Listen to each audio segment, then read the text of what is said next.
Welcome into Life Journaling in Dash Diaries.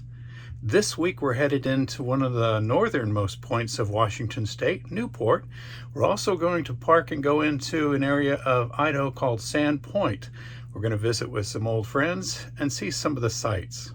Aloha and welcome to Life Journaling in Dash and Diaries. We're your hosts, David and Uvella. And after living all over the world and being married for over 30 years, we decided to share our journey and the adventures. Our hope is to encourage others.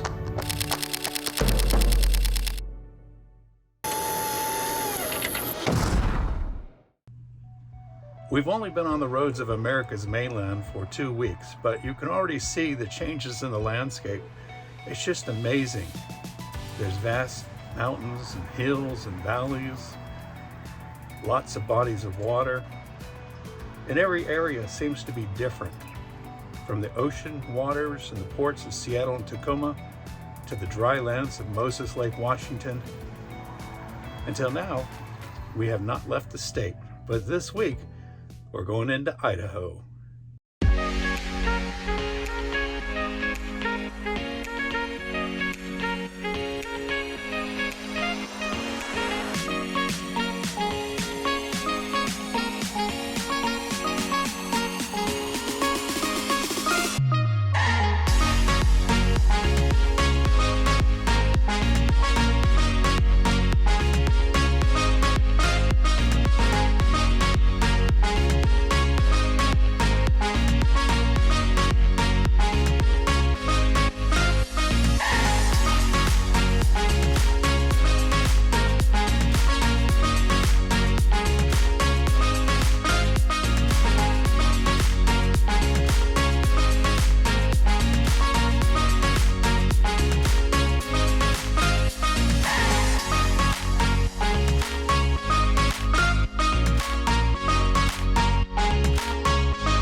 We like the big front window of our dash because it offers us just a very unique view.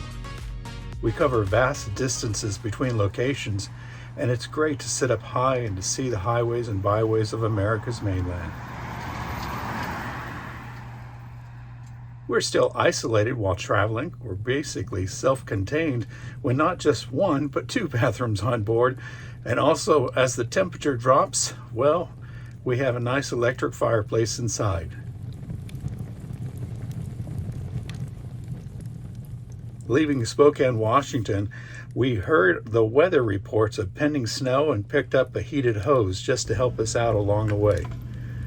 This plugs into power for a heat line and also is allowing us to have water in the rolling condo, so we're able to still have full use of the city water even though the temperature outside may drop down below freezing just for the night.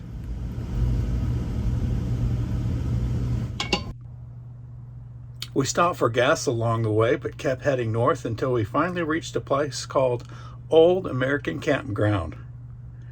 It was amazing, and there were a lot of wildlife animals here. In fact, here's a picture of one. This week we saw more deer than actual cars. It was amazing. Once we parked Dash at our home base here in the camp, we took our 2 Goldens and headed out into Idaho to visit some friends that I had not seen in 30 years.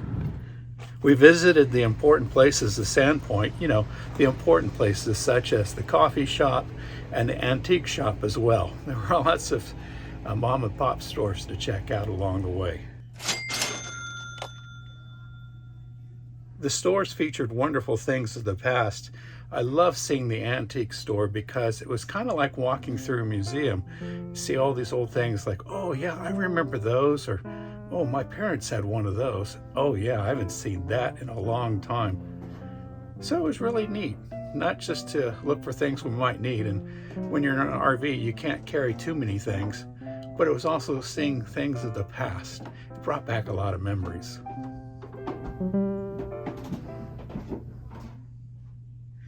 Yarn was actually the main reason we visited this antique store, because we heard a rumor that in the back corner there was a yarn store that was featured there. And sure enough, Uvella's heart was not disappointed. She's actually doing this year after year, where she takes yarn and she knits scarves and things for junior enlisted military members stationed overseas that may be away from their parents and their family for the holidays. So it's really a neat thing that she's able to share some love, because it does take time to make the scarves, but also it's love with a purpose because it keeps them warm. Our friend's son works on fire safety videos and has a YouTube channel that has over 46,000 viewers and subscribers. It was amazing. Now at that point when we visited with a family in Idaho, we had not launched our YouTube channel, so it was great to get their insight, their input, pick up some pointers, and also just to swap stories along the way. Keith was a friend from college who I hadn't seen since I went overseas 30 years ago, so this is a great opportunity to catch up with Keith, but also his wife Jean, who is now a published author. This is the story right here. She wrote this book, 2020 Hindsight by Jean Bansimer. It's about poems, conversation starters for students, and it's all about the pandemic event. Our visit to Idaho is brief but important, as we have only been making podcasts for 2 weeks at this point. Our goal is to encourage other people during this time of great isolation due to COVID and the COVID mandates. Our prayer is that people might still feel connected and get to explore different places along our travels as we go about our business, taking along our 2 golden retrievers, Hana and Ollie. Next week, we're headed south to Issaquah, Washington, to avoid the snow and to check out the colors of fall. We didn't have trees when we lived in Iceland, and we had only palm trees when we lived in Okinawa, Japan. So this will be a real treat for us as we head into the fall colors of Issaquah, Washington. Thanks for watching. To see how and why we started this journey, you can go back and see some of our first life journaling in Dash Diary videos. Also, you can join us next week as we do more, see more, and explore more with Life Journaling in Dash Diaries.